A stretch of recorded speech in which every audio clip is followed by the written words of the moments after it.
calendar invitation hits your inbox. Your blood pressure rises.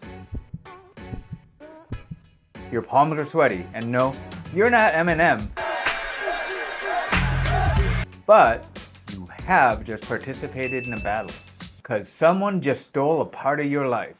If you feel like meetings have destroyed your productivity, then I'll show you the mistake you're making with your time management, why everyone feels entitled to your time, and how you can reclaim your time without feeling like a failure or that you're not a team player.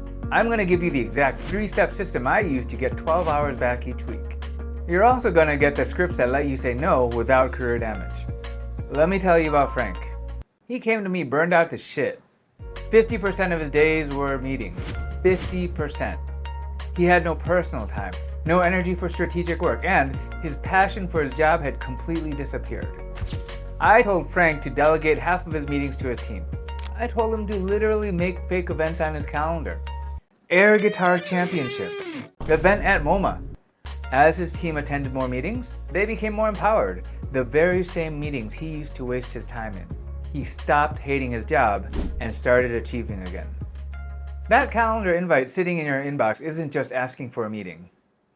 It's someone making a direct claim on your life. Every hour in a pointless meeting is an hour you'll never get back. But most of us, we just click accept without thinking about it. We've been trained to be available, to say yes, to be team players at the expense of our own work. You wouldn't let someone walk into your house and take your stuff, would you? So why let them take your time? But here's what most people don't realize. There's actually a psychological reason you can't say no.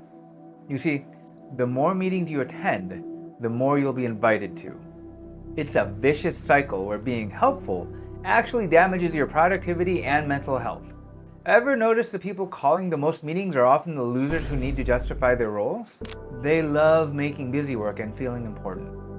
They create the illusion of productivity while actually preventing real work from happening.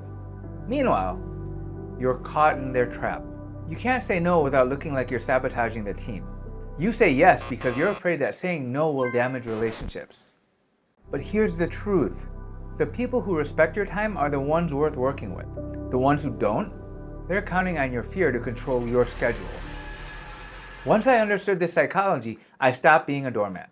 I stopped letting people steal my time and developed a simple system that changed everything. Here's my 3-step calendar defense system. Step 1, the default no. You shouldn't just say yes because you have free time. People should have to convince you that it's worth your time to attend. Does this meeting have a clear agenda? Will my specific input be needed? Does this have to be a meeting, or can it be an email? If the answer to any of these is no, then your answer is no. Step 2, the value filter. Before accepting any meeting, ask, what's the cost? A 1-hour meeting actually costs 90 minutes of your day. Not just the meeting time, but the context switching, the preparation, the follow-up. Then ask, what's the value? Will this move your actual priorities forward? Will you leave with something actionable? If the cost outweighs the value, decline. Step 3, the graceful decline. Here are the exact scripts I use. For unnecessary meetings, thanks for including me. Based on the agenda, I don't think I'll add much value to this discussion. Could you send me the notes afterward? For meetings without clear purpose, I'd love to help with this. Could you send me the specific agenda of what you need from me? That way, I can prepare properly and we can make the best use of everyone's time. And for recurring meetings that have lost their way, I've been thinking about our weekly check-ins. What if we tried making them bi-weekly, only meeting when we have specific items to discuss? I think it might make our conversations more focused. And then? For last-minute meetings, I have focused work blocked during that time. Could we find another slot? Or would a quick call work instead? You're not saying, I'm too busy. You're focusing on value and purpose.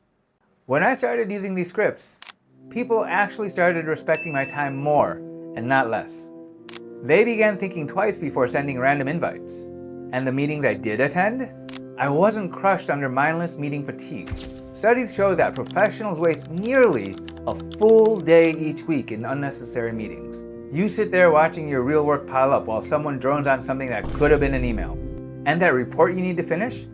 It's now becoming weekend work. You resent every time you're pulled away from doing real work. And your most creative and focused hours are being sacrificed on the altar of teamwork. Meetings rarely lead to actual results. In fact, the average executive spends 23 hours per week in meetings they don't need to attend. Imagine what you could accomplish with those hours back in your control. Look, I'm not telling you to say no to every single friggin' meeting. Some meetings are crucial, but most aren't. And you know which ones I'm talking about. Here's what I want you to do this week. Look at your calendar and identify 3 meetings you could either skip, shorten, or turn into an email. Use the scripts I gave you. Track your time for 1 week. I guarantee you'll find at least 5 hours you can reclaim. Your calendar is your life. Defend it like you would defend your home, because that is exactly what it is. And speaking of protecting your time, once you start saying no to meetings, you're going to need to give feedback to people. And most managers are terrible at this. They think feedback is a gift, but half the time it's actually a weapon that destroys trust and kills motivation. Watch this next video where I break down why people suck at feedback and how to get good at it.